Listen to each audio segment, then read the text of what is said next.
Ryan Clark, former defensive back for the Pittsburgh Steelers, talked about why Joe Flacco fits so well in Kevin Stefanski's offense with the Browns.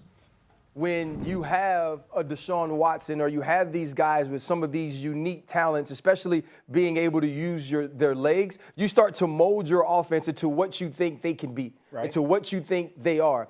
Now Kevin Stefanski is doing what he really wants to do.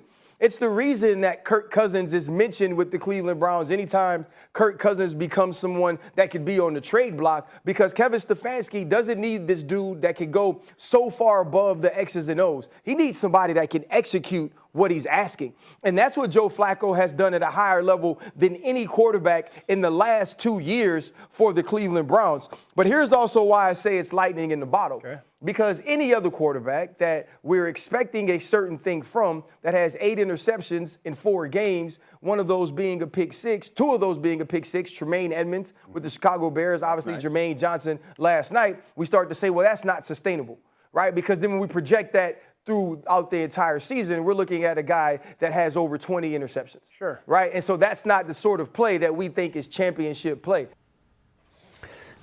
That's probably a fair point, but the flip side of it is the way the defense is playing, I'll say it again, I would be stunned if any offense can move the ball 70 yards on this defense and score 3 times.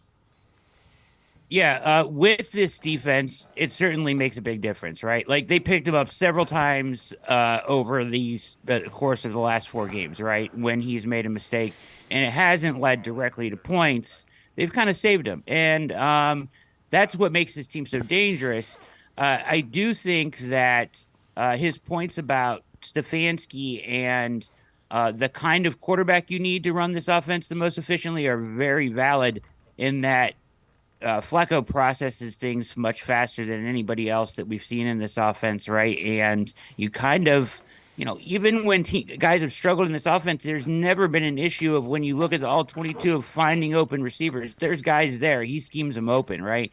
So it's just about finding somebody that can deliver the ball on time, and Flacco certainly understands how to do that.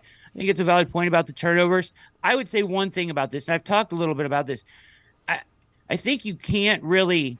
With Flacco, it's kind of like a live by the gun, die by the gun situation, right? You don't want to restrict him or try to rein him in, because then you take away all the special plays that he makes, right? Because he's willing to make some of those throws into tight windows and difficult throws and all that have made this run so magical and made this offense so potent at times. But I would try to take those shots or call those plays that are more dangerous, or shot plays, if you want to call it that, at certain places on the field. I think you can manage that a little better, so that if it is a turnover, it doesn't lead directly to a red zone opportunity for the other offense.